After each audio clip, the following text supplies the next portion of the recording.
A Sant Joan comptem amb més de 13.500 metres de carril bici repartits per tot el terme municipal. Una xifra que sembla no ser suficient per a convèncer la població d'utilitzar la bicicleta com a mitjà de transport quotidià. Tan sols el 8% la fa servir per als seus desplaçaments. Des de Compromís volem analitzar en profunditat els motius pels quals a Sant Joan no existeix una mobilitat sostenible destacable, tenint en compte la poca superfície de la localitat i les seues característiques geogràfiques. Una xarxa ciclista ha de respondre als següents criteris: continuïtat, homogeneïtat, funcionalitat i seguretat.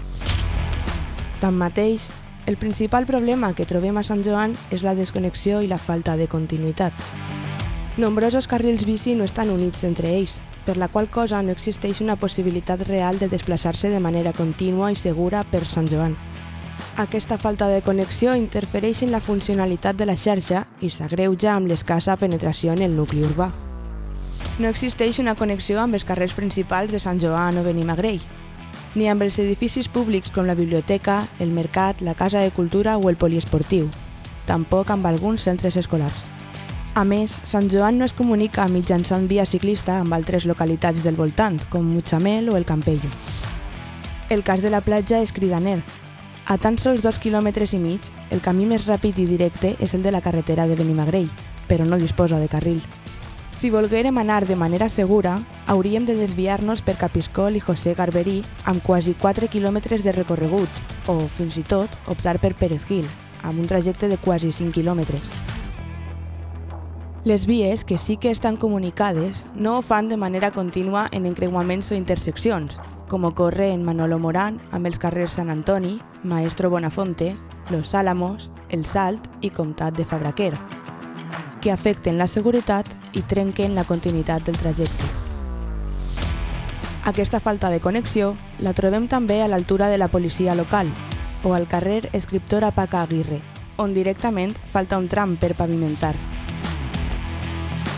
Altrament, les connexions entre carrils no es produeixen de manera homogènia, passant en pocs metres d'una ciclevia a un carril per la vorera i un altre per la calçada, uns amb paviment existent com l'asfalt o la mateixa rajola i altres amb paviment especial.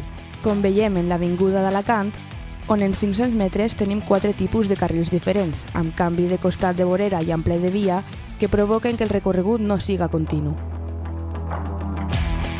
Però el que predomina són els carrils que comencen o acaben sense generar un trajecte continu i pràctic, a més de tindre escassos metres que no estan comunicats, com el 180 del de l'avinguda Benidorm, on es prioritza l'aparcament i l'accés a la gasolinera no compta amb vorera, la qual cosa obliga a les persones a caminar sobre el carril.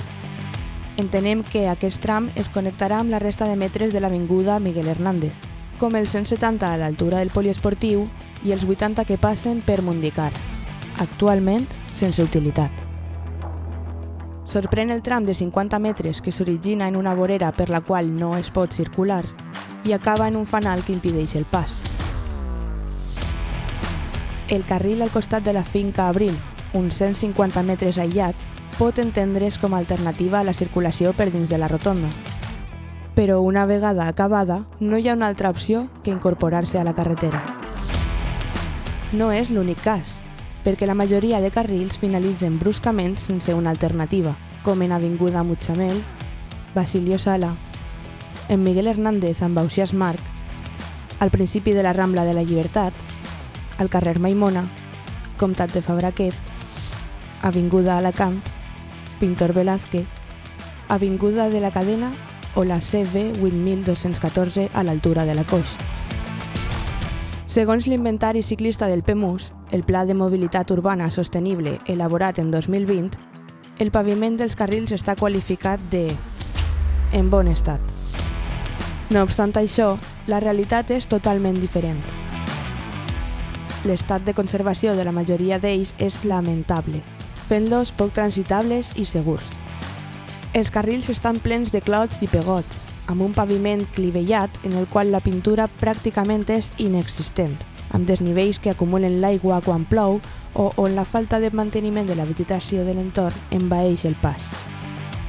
Crida l'atenció aquells de nova creació, com el del carrer Maimona. però, sobretot, destaca l'estat del carril del comtat de Fabraquer en la seva connexió amb l'Alqueria, que fa anys que està sense pavimentar, amb una superfície irregular i fins i tot inaccessible, que fa que siga un recorregut a evitar. Tots aquests motius augmenten la inseguretat i dissuadeixen l'ús de la bicicleta. Un 25% considera que no és segur desplaçar-se amb bici i prefereixen moure's en vehicle de motor. Si a més sumem el comportament dels qui deixen el seu vehicle en un carril o dels que no el respecten caminant-hi a sobre, fem més insegura i perillosa la circulació. Unit a això, trobem una absència de senyalística bàsica i necessària, sobretot en encreuaments i interseccions, que són clau tant per als ciclistes com per a la resta d'usuaris.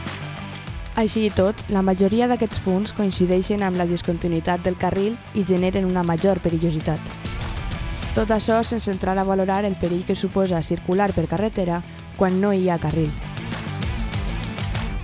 En definitiva, l'actual xarxa de carrils és insuficient i necessita una intervenció profunda que ha de ser ampliada amb la incorporació de nous trams continus, segurs i funcionals. Perquè Sant Joan necessita ja una aposta real que la transforme en una ciutat més sostenible. Encara que el pla de mobilitat comprèn una xarxa més extensa, la proposta no inclou, per exemple, la connexió amb el poliesportiu o el carril de l'avinguda Miguel Hernández, i no acaba tampoc de connectar la resta de trams. Lemes com «Cuando pedaleas, Sant Joan respira» no tenen trellat quan, tot finalitzant 2022, Sant Joan queda lluny de tindre una connexió capaç de fomentar i facilitar l'ús de la bicicleta.